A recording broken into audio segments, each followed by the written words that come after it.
The Red Sea, March 15, 2024. A date etched in the annals of naval history. Tensions, simmering for years, finally boiled over. The Strait of Bab el-Mandeb, a maritime choke point linking the Indian Ocean and the Mediterranean, became a crucible of conflict. The world watched, holding its breath, as a new chapter in naval warfare was about to be written. For months, Houthi rebels, backed by Iran, had grown increasingly bold. Their attacks on commercial shipping lanes escalated. The global economy, heavily reliant on the free flow of goods through this vital artery, was under threat. The United States, a guarantor of maritime security, could not stand idly by. Enter the Harry S. Truman Carrier Strike Group, a formidable force of American naval power, dispatched to the region as a potent symbol of resolve. The world held its breath. A storm was brewing, a confrontation that would test the mettle of sailors and the cutting edge of military technology. The USS Harry S. Truman, a Nimitz-class supercarrier, stood as the unyielding flagship. Around her, a protective screen of cruisers, destroyers, and submarines, each a formidable weapon system in its own right. The Ticonderoga-class cruisers, armed with the advanced Aegis combat system, provided a layered defense against air and missile threats. Arleigh Burke-class destroyers, renowned for their versatility, patrolled the perimeter. Their powerful radars scanned the skies and seas while their vertical launch systems stood ready to unleash a symphony of destruction. Beneath the waves, unseen but ever vigilant, nuclear-powered submarines prowled, their sonar probing the depths, their torpedoes a silent menace to any hostile vessel. But the Harry S. Truman Strike Group was more than just a collection of powerful warships. It was a tightly integrated fighting unit, bound together by sophisticated communications networks and a shared sense of purpose.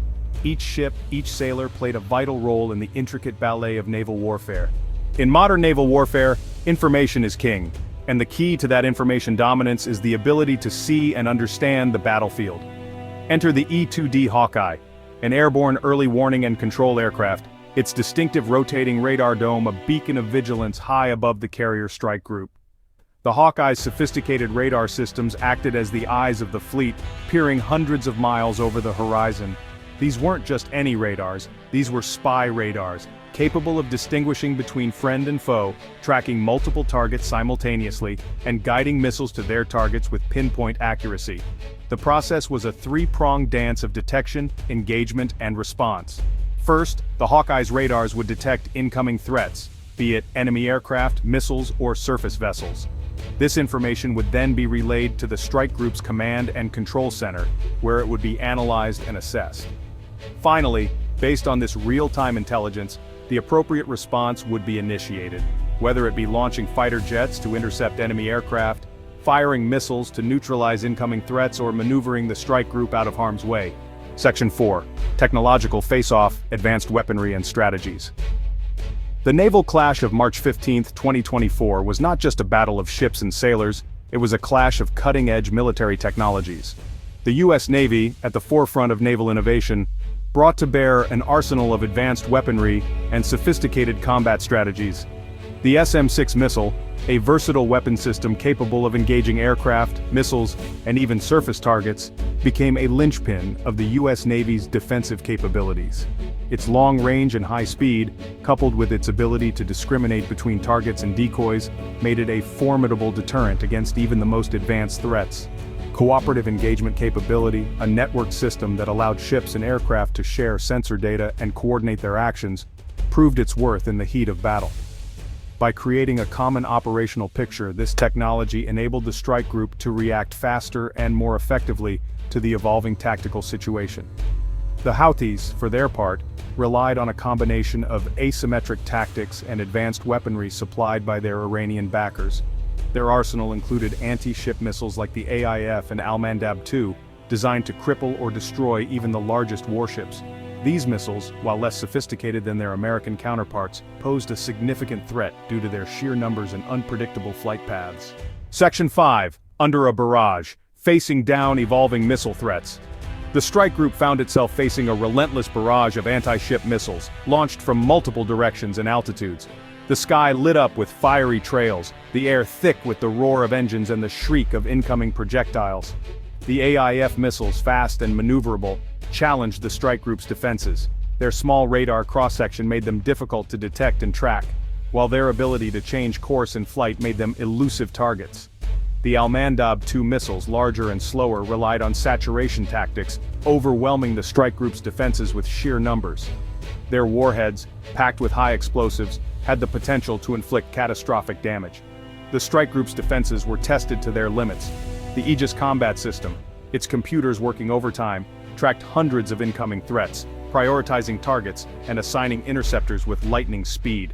SM-6 missiles, their exhaust plumes blazing, streaked into the sky, intercepting enemy missiles in a dazzling display of pyrotechnics.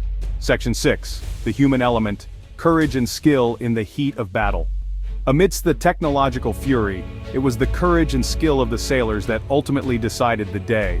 In the claustrophobic confines of combat information centers, sailors hunched over consoles, their faces illuminated by the flickering glow of radar screens. They tracked incoming threats, made split-second decisions, and launched countermeasures with nerves of steel. On the decks of ships, sailors manned their battle stations, their eyes scanning the skies, their fingers hovering over weapons controls. They endured deafening explosions, the bone-jarring vibrations of close calls, and the ever-present threat of death from above. In the air, Navy fighter pilots, their F/A-18EF Super Hornets, transformed into instruments of aerial combat, engaged in high-speed dogfights with enemy aircraft. They pulled bone-jarring G-forces, evaded enemy fire, and unleashed a storm of missiles and cannon fire.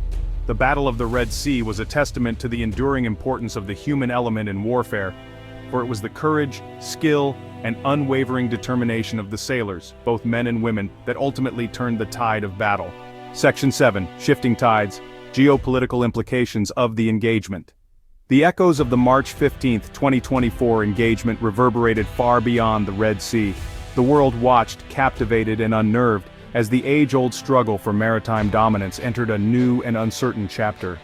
The engagement served as a stark reminder of the enduring importance of naval power in geopolitics. For the United States, the engagement underscored the critical need to maintain a technological edge in an increasingly complex and contested maritime domain. The proliferation of advanced anti-ship missiles, coupled with the willingness of state and non-state actors to challenge the existing international order, posed a significant threat to maritime security.